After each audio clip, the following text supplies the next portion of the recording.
tabo nga, ano? Yan, tatawa. Hindi ba yung ko eh. Hindi na ako natin.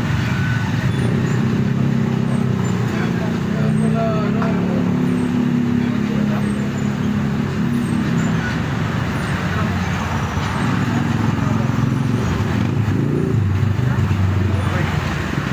Malapit na tayo, ano?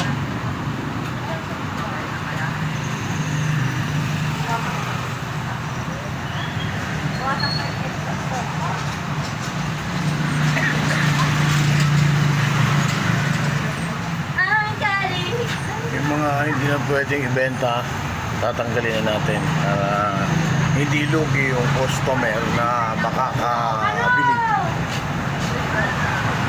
Kung makakain pa, kainin natin.